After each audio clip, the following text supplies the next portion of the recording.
Black eyes, bruises, a busted lip, certainly not anything that people would associate with a nursing home. When one North Texas family suspected abuse, they didn't turn to regulators, they turned to technology. Fox 4's Becky Oliver here tonight with a Fox 4 investigation. Becky. Well, nearly 2 million Americans are now living in nursing homes. Nationwide, about 1 in 3 homes have been cited for abuse, and that doesn't count what goes unreported. More and more families fed up with the system are fighting back with their own secret weapon.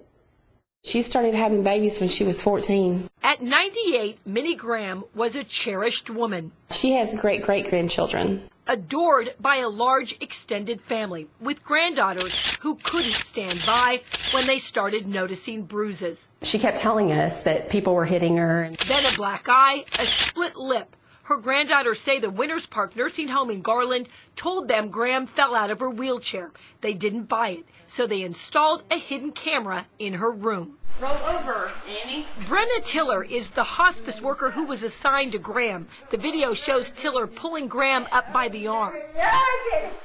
She drops her back on the bed. Breaking my back. Somebody help me. When the 98-year-old tries to fight back, Tiller slaps her more than once.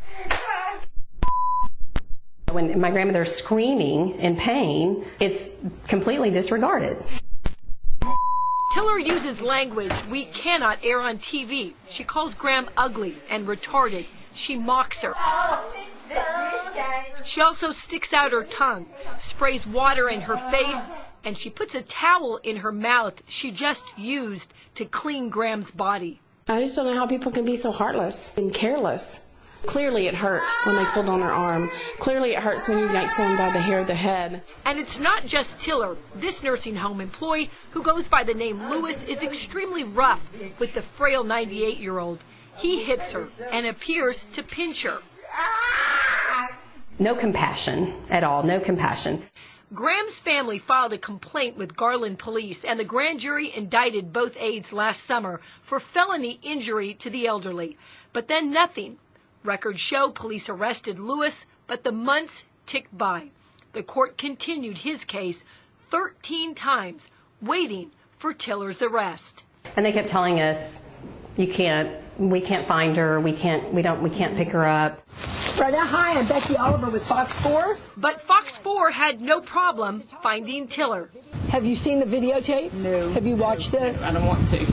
I don't want to. It's too many memories, bad memories. You're seen hitting her, cussing at her. She was pulling on me and slapping me. I never have had a patient that was verbally aggressive like that. Tiller was wearing a uniform and confirmed she still works as a nurse aide in another home.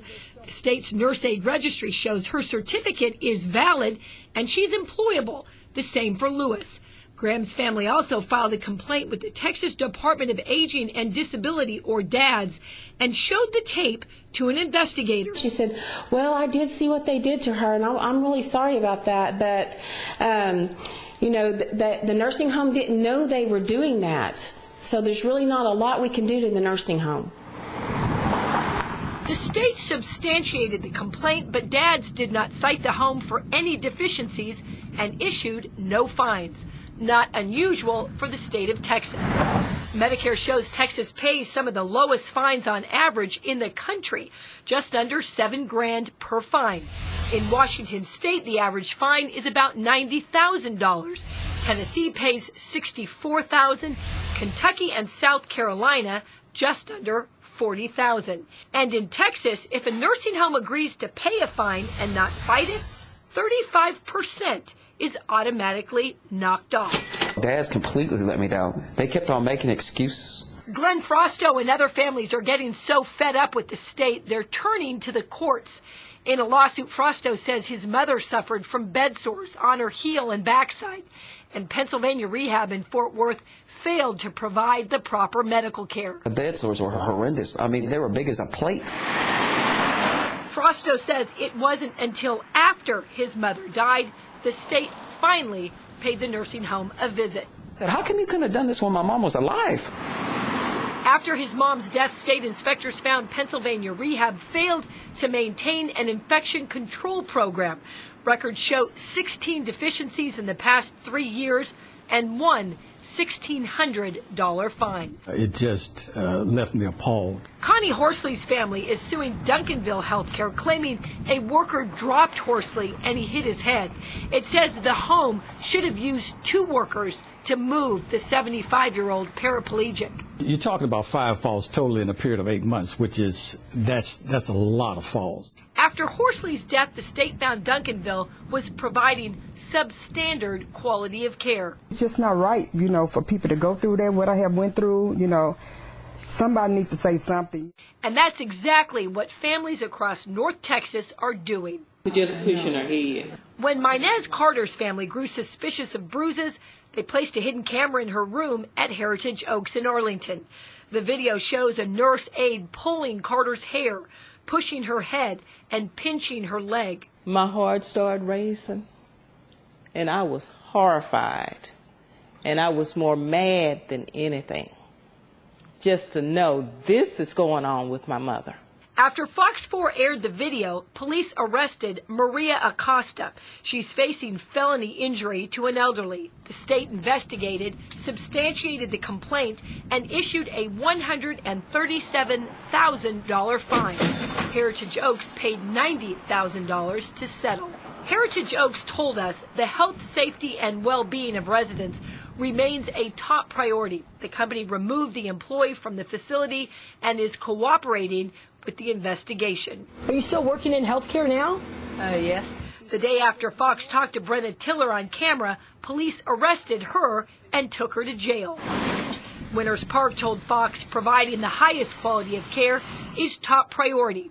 The aide was terminated and Tiller worked for an unaffiliated company. Graham's family says one of the most disturbing aspects of the tape involves the male aide. When Graham tells him he will be sorry for the way he's treated her, he doesn't say anything, just gestures his response. Graham died about a month later. I think it definitely did affect her will to live. We were there by her side, and I think she just gave up because of the condition, you know. Now, both granddaughters believe nursing home residents need 24-hour surveillance. And earlier this month, Oklahoma got just that. A new law allows nursing home residents to install cameras in their rooms. Families can pay for the service, and the nursing home cannot remove or tamper with the camera or refuse to admit a resident who wants monitoring. That video is also admissible in court. Our Becky, question. You said the nurses' aides in our stories are listed on these lists as employable, I guess ready to work. What about, I mean, one's been arrested, there are indictments. What about that? Well, the Texas Nurse Aid Registry confirms that a person, an aide, has been trained and passed a criminal background check, but only a conviction, not an indictment, would prohibit an aide from actually working. All right, and Becky, what about Lewis? Did you get the chance to talk to him at all? Just by phone. He and his attorney both had no comment.